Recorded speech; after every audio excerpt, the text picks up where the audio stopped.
No universo espiritual, a presença do Espírito Santo é como a brisa suave que acalma o coração inquieto e ilumina a jornada da alma sedenta.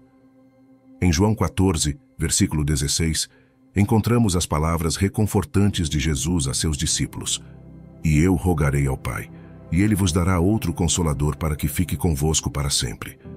Neste mergulho nas águas profundas da compreensão espiritual, convidamos você a explorar as maravilhas do Espírito Santo, o Consolador prometido, que nos guia com sabedoria e amor eterno. Quem é o Espírito Santo? Para desfrutarmos de comunhão e colaborarmos com o Espírito Santo, necessitamos compreender sua essência. Apesar de as metáforas que o descrevem, como fogo, vento, água, óleo, pomba, entre outras, possuírem base bíblica, tornaram-se tão comuns que algumas pessoas desconhecem sua verdadeira natureza. Vamos então explorar a verdade fundamental. O Espírito Santo é Deus. Assim como Deus Pai e Deus Filho, o Espírito Santo é um membro da divindade. A própria Bíblia o designa como Deus. Jesus instruiu a seus discípulos antes de ascender, ordenando-lhes: "Portanto, vão e façam discípulos de todas as nações, batizando-os em nome do Pai, do Filho e do Espírito Santo." Mateus 28, versículo 19. Aqui Jesus coloca claramente o Espírito Santo na mesma categoria do Pai e do Filho. Em Atos, Ananias é repreendido por mentir ao Espírito Santo, evidenciando que o Espírito Santo é Deus. Ao longo das Escrituras, vemos o uso intercambiável dos termos Espírito Santo e Deus. No Novo Testamento, versículos do Antigo Testamento inspirados pelo Espírito Santo são atribuídos a ele. Por exemplo, Isaías 6, versículo 9, quando citado por Paulo, é atribuído ao Espírito Santo. Analisando essas passagens bíblicas, compreendemos claramente que o Espírito Santo é parte da Santíssima Trindade. Ele é Deus e realiza obras que apenas Deus pode realizar. O Espírito Santo participou da criação dos céus e da terra pela vontade de Deus, como vemos em Gênesis 1, versículo 2. Além disso, o Espírito Santo ressuscitou os mortos, capacitou o nascimento espiritual e repreendeu o mundo do pecado, da justiça e do juízo. Ele possui todos os atributos de Deus. É eterno, onisciente, onipotente e onipresente. Hebreus 9, versículo 14, afirma sua eternidade, enquanto sua onisciência é revelada em 1 Coríntios 2, versículo 10. E sua onipresença é evidenciada em Salmo 139, versículos 7 e 8. Dessa forma, o Espírito Santo, que é eterno, onisciente, onipotente e onipresente, é também majestoso, santo e glorioso, assim como o Pai e o Filho. Sua personalidade é clara, e ao reconhecermos isso, nossa abordagem em relação a ele se transforma completamente. Diversas são as formas pelas quais a essência pessoal do Espírito Santo molda nosso relacionamento com ele. No livro A Pessoa e a Obra do Espírito Santo, o autor destaca a crucial importância da personalidade do Espírito Santo. Ele enfatiza que somente um ser com personalidade pode compreender nossos dilemas e nos prover auxílio. Não podemos dialogar com pedras, árvores ou uma força impessoal.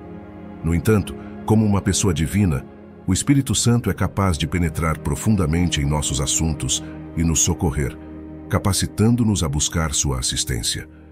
Em hinos cristãos, encontramos várias preces ao Espírito Santo, suplicando sua intervenção. A primeira linha de um desses hinos clama: "Espírito do Deus vivo, venha sobre mim." Se o Espírito Santo não fosse uma pessoa, como poderia compreender nossas circunstâncias e nos auxiliar? A evidência bíblica é clara ao revelar que o Espírito Santo é uma pessoa, uma verdade presente em toda a Bíblia. Muitas vezes, as pessoas confundem a personalidade ao afirmar que qualquer entidade descrita como uma pessoa deve ter uma forma física como a nossa. Contudo, a ressurreição de Jesus evidencia que a personalidade não está atrelada à forma física. O Pai é reconhecido como uma pessoa viva, embora Deus seja espírito. Independentemente da corporalidade, uma entidade é considerada uma pessoa se possuir atributos como conhecimento, emoções e vontade. O Espírito Santo possui todas essas características, sendo uma entidade invisível, mas ainda assim, uma pessoa. As ações pessoais atribuídas ao Espírito Santo na Bíblia reforçam essa perspectiva.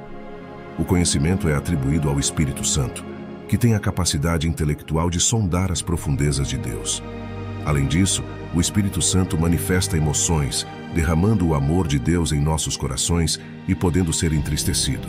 Sua vontade é evidenciada ao agir de acordo com seu plano e distribuir dons conforme sua escolha.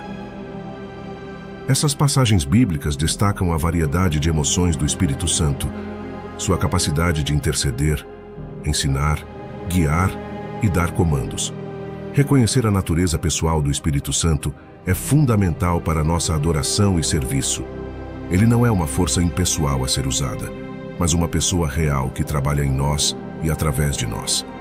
Ao compreendermos isso, somos capacitados a realizar a obra de Deus com poder sobrenatural, acolhendo e adorando esse Deus que responde como uma personalidade perfeita. Reconheçamos e honremos a natureza pessoal do Espírito Santo em nossa adoração e serviço, pois ele é Deus, dotado de conhecimento, emoções e vontade própria, capacitando-nos a realizar sua obra neste mundo. Ao refletirmos sobre a natureza pessoal do Espírito Santo, somos inspirados pelas Escrituras a reconhecer e honrar esse Deus que atua em nós de maneira íntima. O apóstolo Paulo, em Efésios 4, versículo 30, nos lembra: "E não entristeçam o Espírito Santo de Deus, com o qual vocês foram selados para o dia da redenção." Que possamos juntos cultivar uma compreensão mais profunda desse Espírito pessoal que nos guia, ensina e fortalece. Se este conteúdo abençoou sua vida, não se esqueça de deixar o seu like, inscrever-se no canal para mais reflexões bíblicas e compartilhar seus pensamentos nos comentários abaixo. Estamos ansiosos para construir uma comunidade que busca entender e viver a verdade revelada na Palavra de Deus. Que a paz do Espírito Santo esteja com vocês.